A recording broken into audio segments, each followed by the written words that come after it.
अगर आपको lateral pelvic tilt है और आप अपनी बॉडी को स्ट्रेच किए जा रहे हो, फोम रोलिंग किए जा रहे हो उसमें, और डिफरेंट बॉडी पार्ट्स को आप स्ट्रेंथन किए जा रहे हो, तो आप अपने इशू को और ज़्यादा एग्जैजरेट कर सकते हो। पहले तो मैं आपको बताता हूँ लेटरल पेल्विक टिल्ट होता क्या है। अब ये हमारा पेल्विक है, जैसे ये ह्यूमन बॉडी स्ट्रक्चर है। हमारा एक पेल्विक उठता है लाइक लेटरली, जो लेटरल साइड से अगर हम देखें, लाइक सामने से अगर हम देखेंगे, हमारा कोई भी एक पेल्विक उठा हुआ रहता है, तो उस सिनारियो को हम लेटरल पेल्विक टिल्ट बोलते हैं, जिसमें हमारी स्पाइन में स्कोलियोसिस, जो ये है, ये हमारी स्पाइन है, वो स्कोलियोसिस हो जाता है वहाँ पे।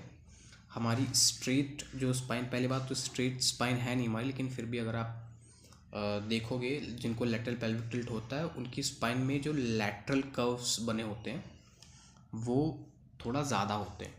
नॉर्मल लेटरल कर्व, जिसको स्कोलियोसिस बोलते हैं, वो ह्यूमन बॉडी में होता है, लेकिन जिनको लेटरल पेल्विक टिल्ट होता है उनको उनका एग्जैजरेट हुआ हुआ रहता है। ये जो लैटरल आपका कर्व है स्पाइन का, वो एग्जैजरेट हुआ रहता है और एक पेल्विक उठा हुआ रहता है। तो लोग ज़्यादातर क्या करते हैं, इसमें इस क्यूएल को स्ट्रेच करते हैं, यहाँ पे टाइटनेस होती है, पेल्विक उठा हुआ रहता है, तो इस क्यूएल को स्ट्रेच करते हैं, इस कंधे को स्ट्रेच करते हैं, क्योंकि लेटरल पेल्विक टिल्ट में एक कंधा उठा हुआ रहता है, उस कंधे को स्ट्रेच करते हैं। दूसरे कंधा इन द सेंस आपका ट्रेपेजियस, जो यहाँ पे ट्रेपेजियस मसल होती है, और लिवेटर स्कैपुलस को स्ट्रेच कर रहे हैं। फिर ऑन द अदर हैंड वो दूसरे साइड का स्कैपुला और लिवेटर स्कैपुला और ट्रेपेजियस, अपर ट्रेपेजियस,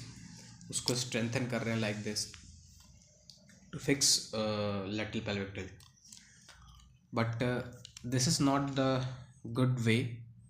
आप इससे अपने इशू ज़्यादा बढ़ा सकते हो। इवन बॉडी में ये सब चीज़ें करके, ज़्यादा स्ट्रेच करके, आप उस मसल की जो पावर है वो आप ख़त्म कर सकते हो बहुत ज़्यादा स्ट्रेचिंग करके, क्योंकि वो अपने ऑप्टिमल स्टेज पे है नहीं। आप उसको और ज़्यादा स्ट्रेच किए जा रहे हो, तो उसके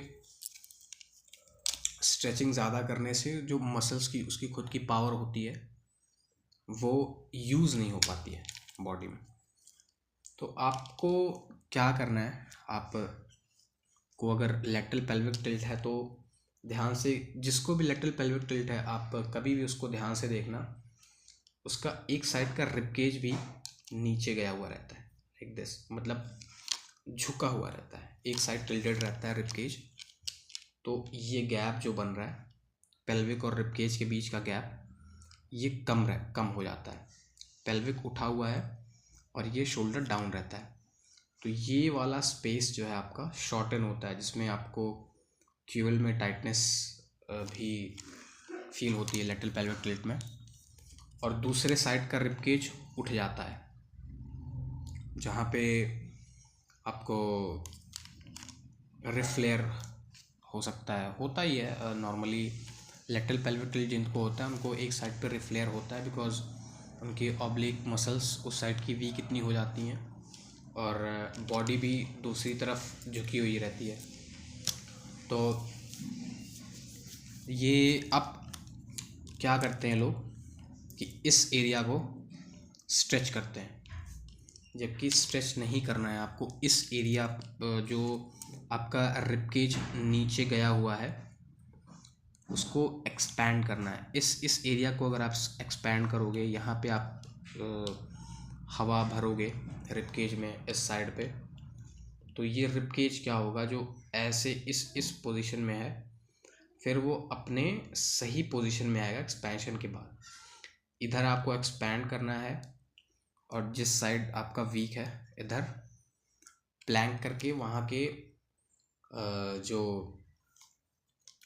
इंटरनल एक्सटर्नल ऑब्लिक हैं और ट्रांसवर्स एब्डोमिनस मसल है, उसको स्ट्रेंथन करके आपको इस रिबकेज को सही पोजीशन पे लेके आना है।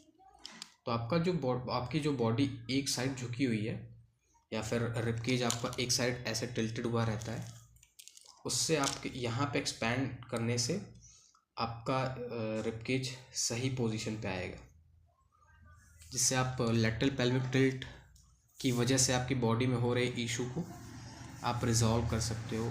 कोई भी पोस्चरल इशू अगर आपको होता है, उससे आपका नर्वस सिस्टम बहुत ज़्यादा इम्पैक्ट करता है।